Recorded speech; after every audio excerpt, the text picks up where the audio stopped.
What is up, ladies and gents? Noah here, and welcome back to another Prophecy Meta video. Today we're going to be taking a look at the item tier list as things stand at patch 0.6. I was originally holding off till a patch, but I did see that this was the most requested topic for me to talk about on a tier list, so I thought I'd go ahead and do it. I think this is a difficult video to make because a lot of the items are very situational and then they're therefore pretty hard to compare between each other, but I'm going to do my very best in this video.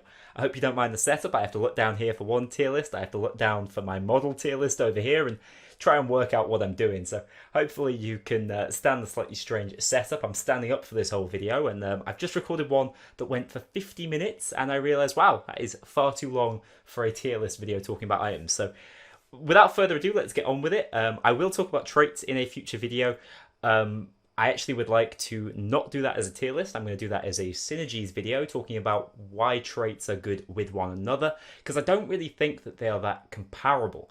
I think it's more about where they synergize that is important when it comes to going into a lobby and looking out for specific traits, whereas items are the key to the early game. So just before I go in and start things off with the first item, let's just explain how the tiers work. So S plus would be something that, you know, breaks the game. First person to get this wins. That doesn't exist right now.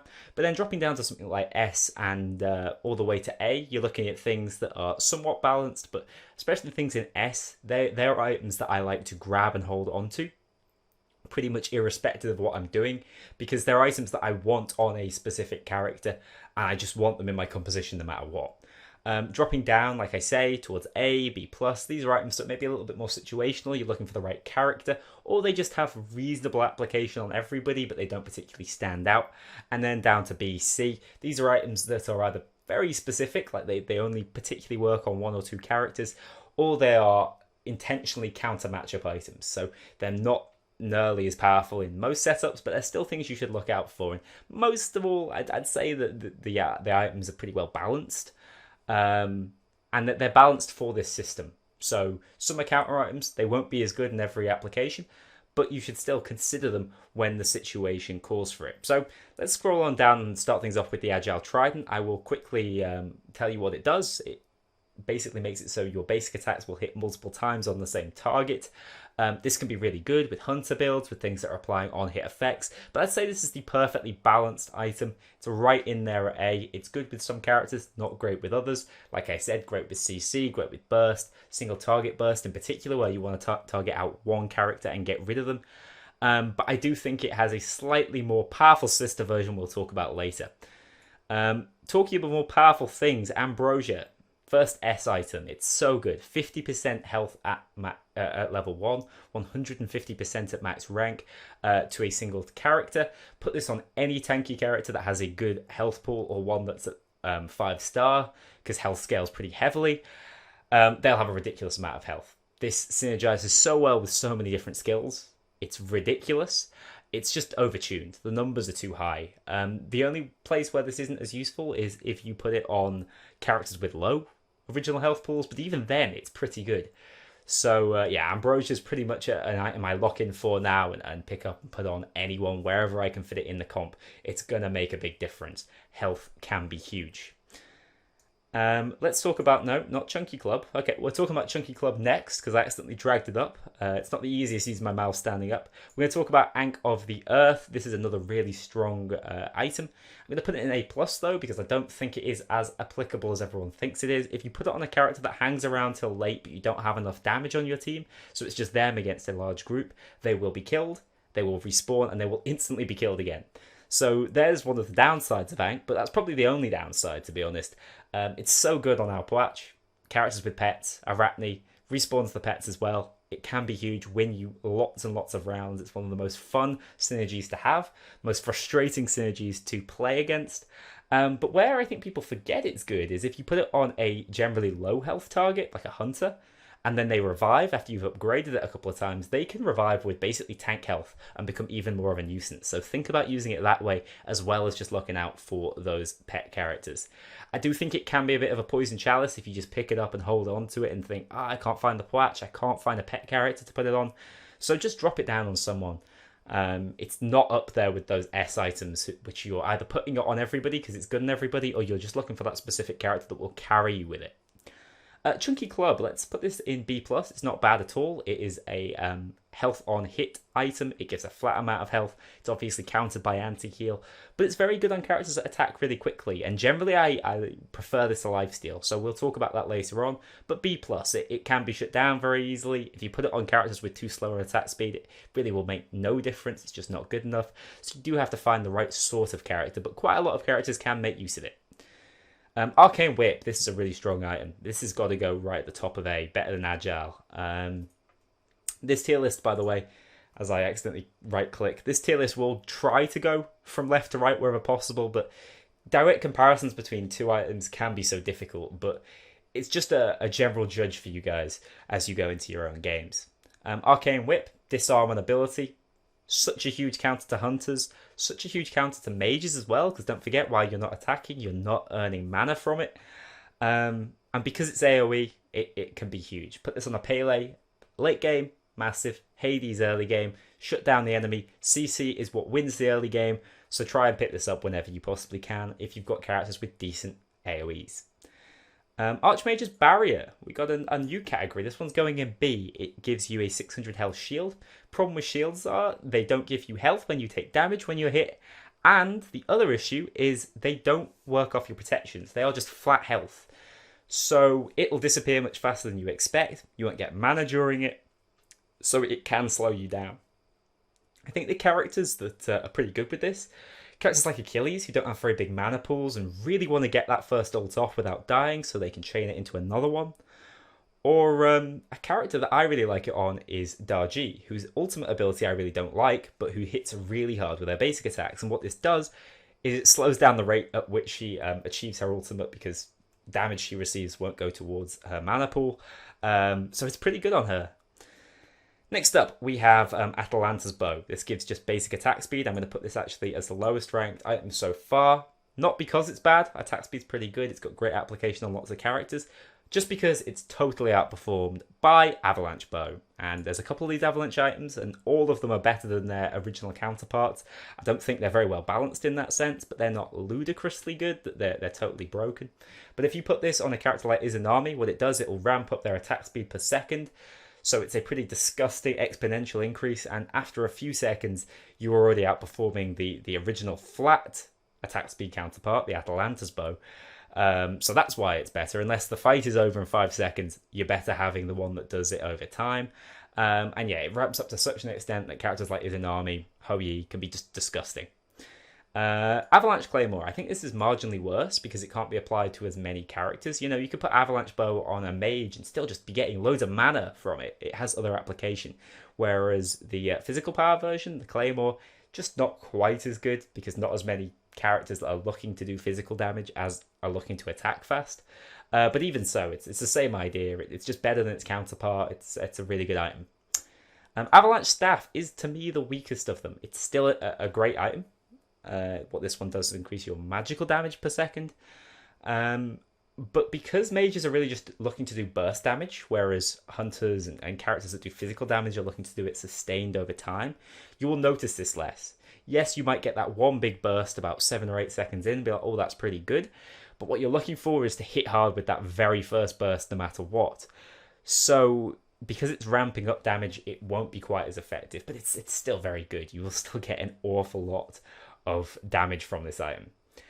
Next up, we have Bewitched Buckler. I rate this higher than I used to. I'm actually going to put this in B+, just a little bit behind the Chunky Club. This item gives you a health shield every time you use an ability.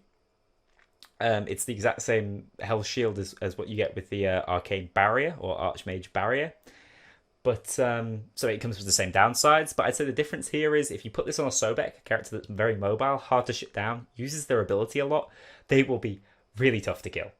It scales all the way up to 900 health per ability, by the way, which can be huge. Cambersot and Sobek are my big contenders for it. I get it on them quite a lot, and it's gone up massively in my estimations. But if you put it on a character that has 100 mana, doesn't cast abilities very often, you'll really feel it. It feels very weak. Oh, it's also quite good in Achilles, because of his multi-abilities if he gets the execute. So keep that in mind.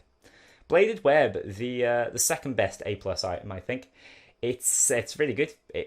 is one of the strongest, most interesting forms of CC. It basically slows the opponent's attack speed down, so they start animating in slow motion. It looks great.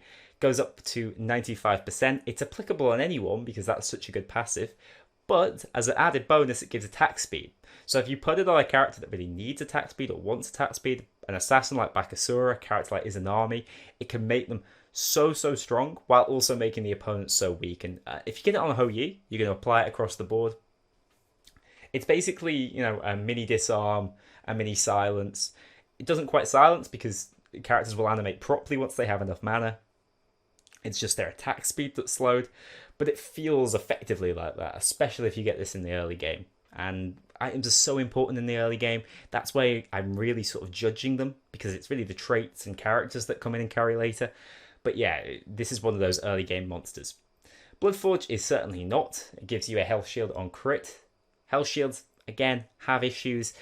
And this one, I just feel like I often like to get my crit. If I build crit, I just want to blow people up and kill them in one. I don't want to use the crit to become harder to kill.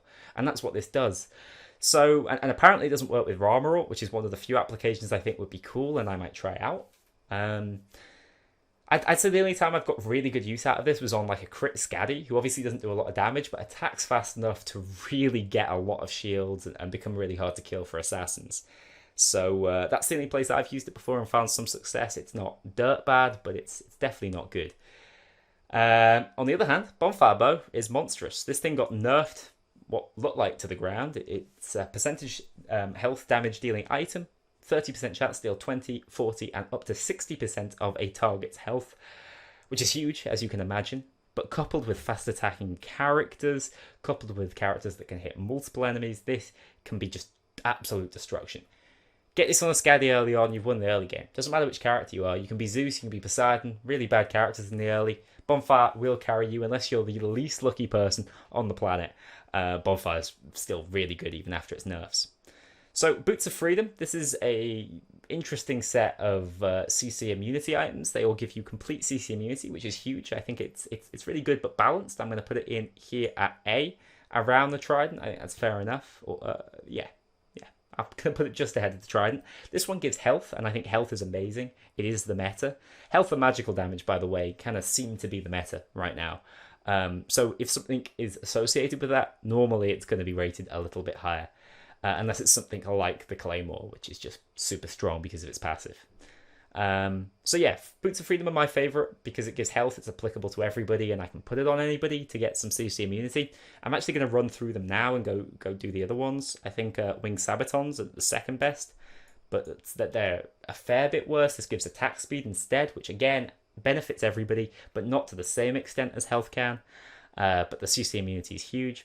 Then we have the magical ones, the sorcerer's ones. This one's still in A, but a little bit worse still because it's not as applicable. You know, some characters don't even have magical damage.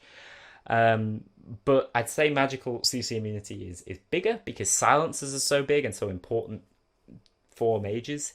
And so if you're silence immune, it can be massive and win you fights. So that's why that one's in A. And then the physical damage one, I'm actually going to drop down in toward the bottom of B+, because physical characters don't seem to require it as much. For them, it's not all about the burst. It's more about sustained damage and not getting off that one all-important attack. So if you're CC'd for a few seconds, it generally doesn't hurt you that much as a hunter or as an assassin or something like that. So it's still okay. It still can be worth picking up, but it's my least favourite of all of those CC immune options. Champion's Greatsword. This is not a good item because it's just outclassed. I mean, it can be good in the early game on Scaddy, on someone like Amaterasu, who have very fast attack speeds but not a lot of damage. Flat damage, it's not, you know, innately bad. I think it's actually a bit better than Bloodforge. It's just so outclassed by the Avalanche items. Cleaving Trident. This is up there. This is up there in A+, right in the middle of the A+ items so far. I mean, I could easily put it below or above the Avalanche ones. It's tough to say. Maybe these have a little more application. But Cleaving Trident on Izanami can win you the game, or on Hou Yi, or any really powerful hunter. What it does is let your ability, your basic attack, I should say, hit all an extra enemy at level 1, up to 3 extra enemies. It's huge. If you're critting or hitting really hard or attacking really quickly and applying a lot of CC, it can wreck the entire team. Basically turning your single target characters, who are balanced around being single target, into AoE characters. And it's really hard to do anything about it and counter it because it's tough to know who those attacks are going to hit and where the enemy character with the item is going to be. So it's a really good item, and it's one of those that I think could easily, if we see more application out of it, push up to S and be something I always pick up and always try and grab in his army. Divine Intervention. This used to be a really overpowered item. It got nerfed quite a bit. It's down to only 50% attack speed, I think, when you first get it. So it's 4 seconds of immunity, CC immunity, damage immunity, when you drop below a certain health threshold. But it does have some downsides. If you put it on a character that isn't tanky enough in the first place, they can just end up getting one shot and the passive doesn't proc. The other issue is that it's often this character that gets left alive on their own, and with the reduced attack speed, it only scales up to 150%. It's not going to be like the old days when Apollo would just tear through the entire enemy team. That's Divine Intervention proccing. It's not so good for that anymore. But what I would say is it's much better on characters like Alpwatch than we originally realised. It makes him so much more frustrating to fight against.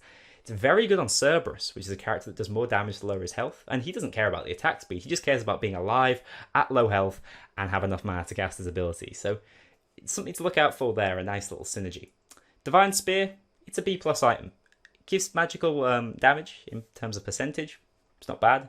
It's fine. But what it also does is totally removes magical protections. Now, every character has magical protection, so it is applying on everybody.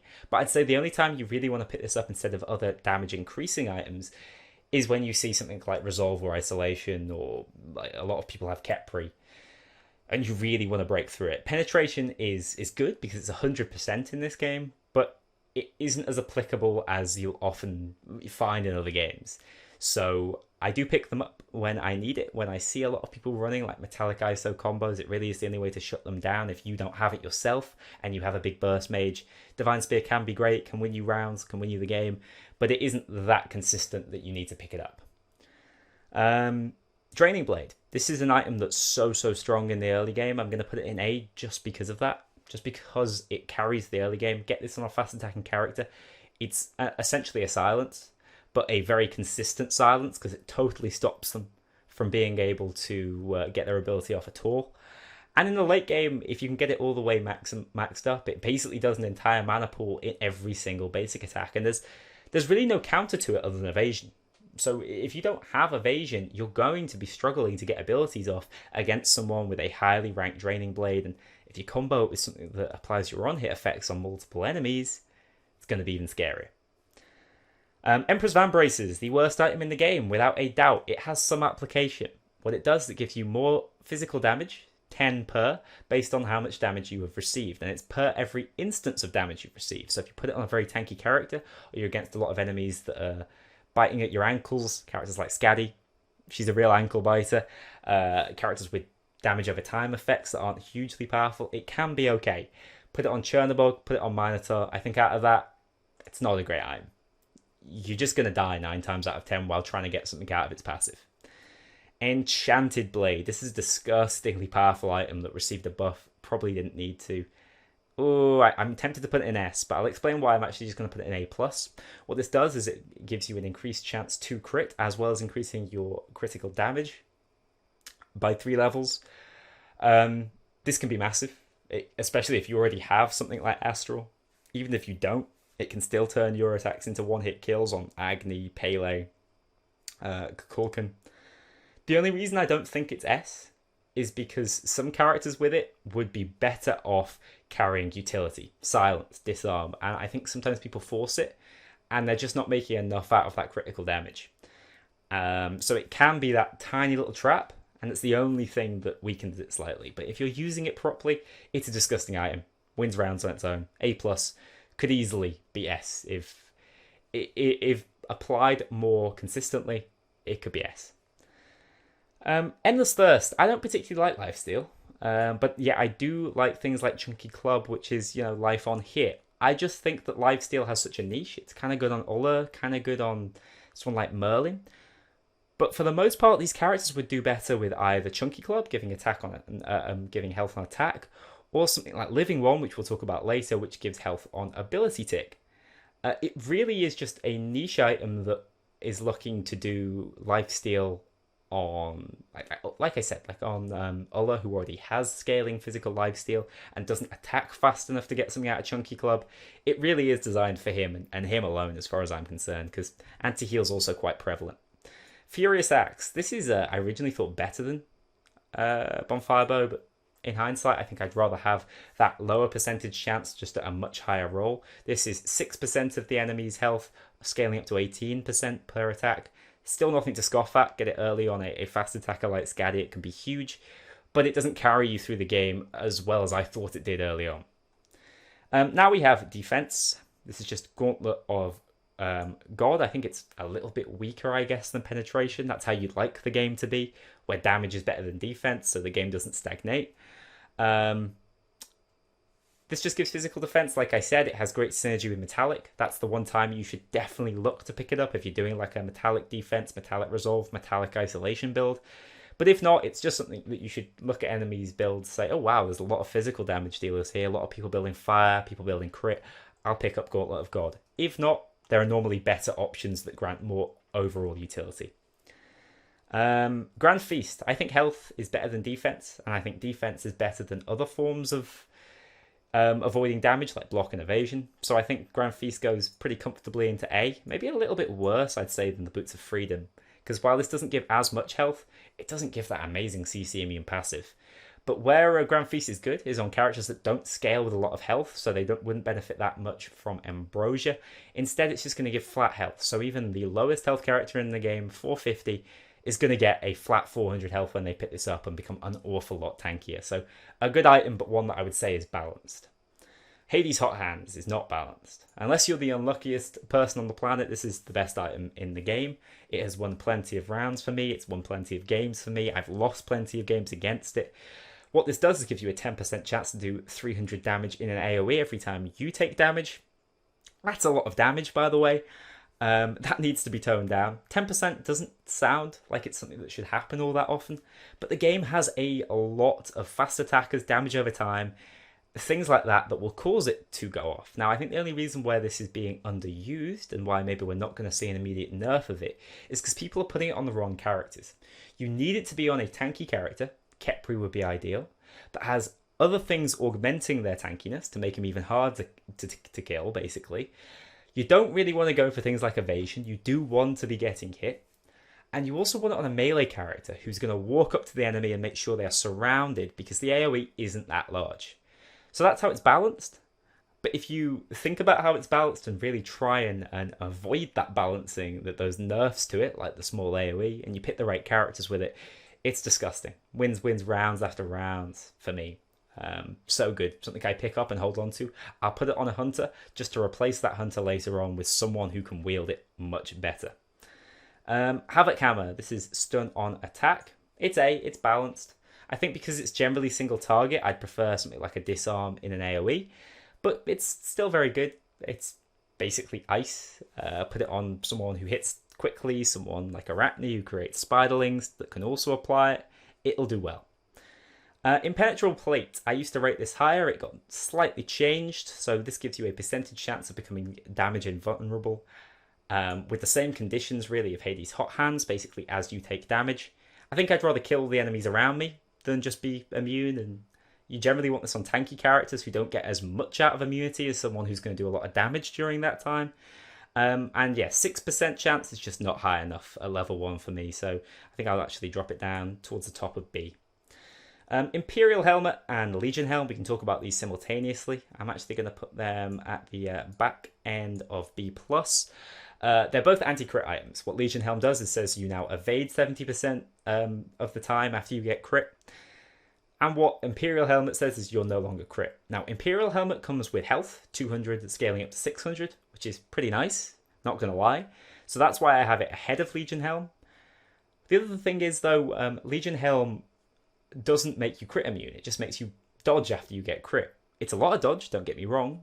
70% evasion is huge, but you might just die to that first crit. So you have to keep that in mind. Whereas you could happily put Imperial Helmet on a character that you just want to give health to, like a Zhong Kuei, who isn't going to be super tanky, but just wants that little bit of extra tankiness, and you can use them as an assassin bait much easier thanks to it. So keep them in mind. They're not bad, they're good counter items, but generally I'd much rather have the other items with different utilities, unless you've got low keys build and crit in the game. Living One, this is an item that I really enjoy. I'll put it right in the middle of A because I do think it's quite nicely balanced. Sucks in anti-heal lobbies or against anti-heal characters, and some characters use it really poorly. But what this says is you get 150 at first rank health back per ability hit. So if you are a character like Zhong Kui, like Merlin, like Raijin, Raijin's probably my favourite, like Cabrakan, who's so good with it because you really like Cabrakan in anti-healless lobbies, right? So you pick it up on him to apply your anti-heal, and then you make him virtually unkillable when there's no anti-heal going against them, thanks to how much health he gets back with Living One. It does also freeze the game briefly, so it's got that interaction. But yeah, super strong item, but it has checks and balances, so it's that perfect A point. Sometimes it feels way stronger, sometimes it feels way weaker. I think Lucky Wizard Hat's a little bit overrated, but I still think it's A. I think I'd put it somewhere around Living One. This just gives you a 50% chance at level 1 to double cast an ability, which a lot of gods get quite a bit out of. Someone like Kukulkan gets a lot. But some are a little bit overrated, like Agni, for example, doesn't get a ton. But if you get this fully ranked up on a King Arthur, Arthur's going to kill 2 people every time he ults, and that is crushing to play against. You get that combo going, it's disgusting. But if not, it's maybe not as consistent as just getting clarity across the team. Magebane Brooch.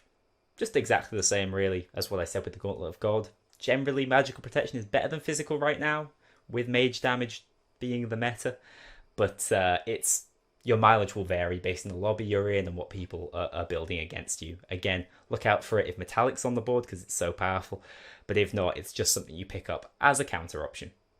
Mega Mana Potion, probably the most balanced item in the game. Just gives you mana. It means you get your first cast off sooner. The problem with it, though, is as soon as you get that first cast off, the same as Wisdom, it's doing nothing for you throughout the rest of the fight, whereas other mana items are constantly doing something for you. So if the fight is won or lost based on who casts first, it can be huge. Great in 0 mana skill lobbies. If not, it can feel like a bit of a wasted item, and I'd rather have something else giving mana. In fact, I'll just talk about that now. Ring of the Magi, which I'll put just slightly above it. Because what this does is it basically works like Spirit. It'll give you mana per second. So it does get you to that first ult a little bit faster, but not quite as instantaneously as Mega Mana Potion can. But then it's got much more application for characters that want to cast multiple times in the fight. It's really good on someone like a Hebo early on. Narcissus. This item was once so broken it was taken out of the game. It's back, and I'm glad it's back because I think it's a bit of a check and a balance to a character like Poseidon, like Agni, like Kukulkan. But it's not that good at level 1. This item is B plus A at level 1, but when you get it up to level 2, level 3, and you get it reflecting 80% or 120% of incoming damage, then you are talking. But you need it to be on a character with a big health pool so that you can really dish out the damage to the characters that are trying to hurt you. And so it needs the right sort of application. I still think it's A plus because it can win games for you. But your mileage really will vary based on the setups you're against and what you're using. Necrotic, this is anti-heal. I think anti-heal is pretty straightforward. It's really good if you need it. If not, you'd rather have something else giving you proper physical damage, some more physical damage. But this does give you in-hand damage. Not a whole lot. I think it's 30 at level 1, 60, 90 in scaling. But yeah, if anti-heal is needed, it's great. I think, just talking about the other anti-heal item, Rod of Rot, I think Rod of Rot is better. I actually think it's better than healing. That's because AoE mage abilities are going to hit more targets and apply it to more targets. Simple as that. Gives percentage damage on top of that. It's something I really like to hang on to. If I have a character like Agni, who attacks multiple times, will apply it for a longer time, and will apply it in a massive radius if healing is a problem for me. Organ Obliterator. I think I originally overrated this. I think it's somewhere in here in B+. It can win you games on Bakasura, Darji, especially if you get them highly leveled up. It goes up to 600% increased critical damage.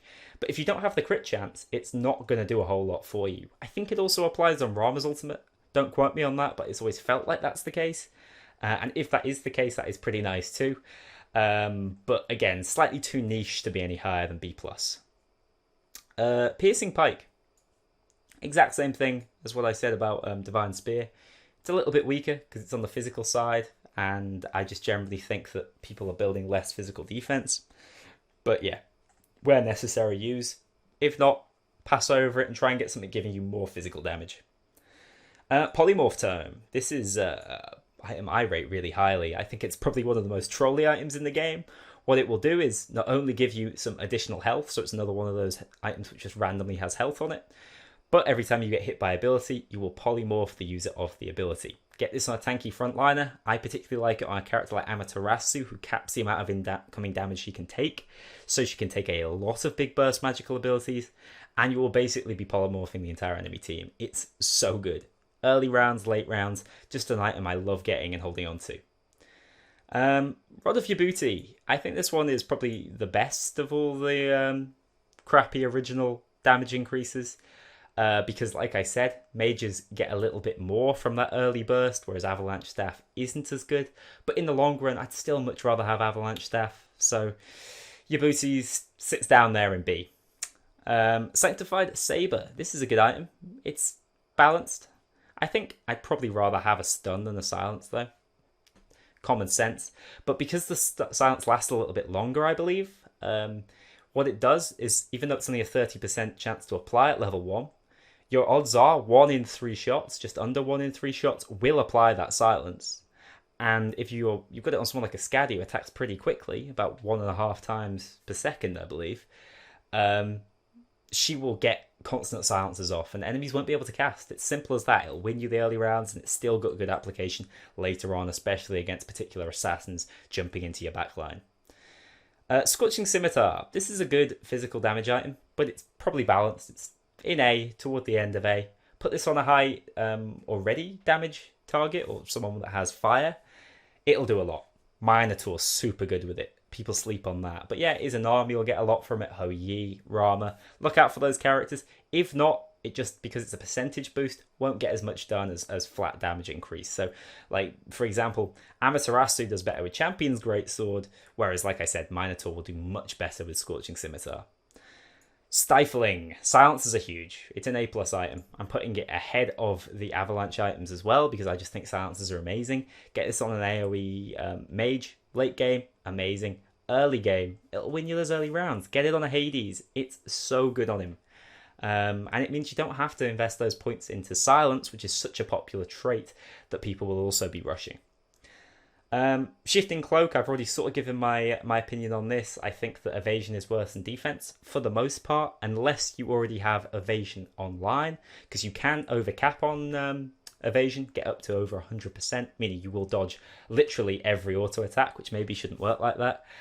So get this on a Cabazot with evasion. He will go rampant. I think I've had it on a Sobek, someone like that. It's fun, but it's maybe not that powerful, even when set up in that way. Shrewd Baton, though, is powerful always. It's not so strong at level 1. At level 3, it doesn't particularly scale that much, so it's one of those that I just like to have at level 1. But especially in 0 mana trait lobbies, this is an A+ item, 100%. Maybe even better than Narcissus Mirror. Certainly more consistent in terms of what it'll do over the mirror. Soul Cleaver. This is the final S tier item. It's 3rd or 4th, somewhere around Odysseus Bow. Percentage health damage applied on abilities. In the late game, Guan Yu, Agni, even things like Kuhul Khan, who hits basically everyone with their ability, will do a ton with this. But in the early game, where it really shines, get it on a Hades. Pretty much GG for those first 7 to 8 rounds. So good. Makes Hades, who's probably a pretty average unit, one of the best units in the game. Spartan Guard. I think I prefer evasion even to block. Block can have its uses if you see Spartan Guard really early on, because it doesn't scale like block as a trait does. It's just going to be a flat 40 up to, I think it goes to 120. If you see it early on, it can be really nasty because so many characters just do around about 40 damage. Scaddy, for example, does less, so block will completely block her damage out. But outside of that, once you start running into Mage Burst, it's not going to give you enough. Stone of Gaia, I think I used to overrate this a little bit. I'll put it towards the top of B plus though, because health is so prevalent and this thing heals you based off percentage health. Basically does what Wild does. It can be good, but into anti-heal, it'll be doing nothing for you. And I think I'd rather have the burst heals or something a little bit more like Chunky Club or like Living One. But what basically the Stone of Gaia is just the tank version for that sort of healing. So you need a lot of health online to get a lot out of it, and you also need the right conditions. But if you do, it can make your tanks a real pain to take out. So we have these items, Sure Strike Ballista, I think slightly better than that, Sure Strike Shanker, and then worse than both, the Slasher. They give crit chance, attack speed, and physical damage, respectively. And what they do is they make it so your attacks can't miss. So they're just flat counters to evasion. Great against evasion, pretty much the worst items in the game without evasion, because they just don't give much in the way of stats.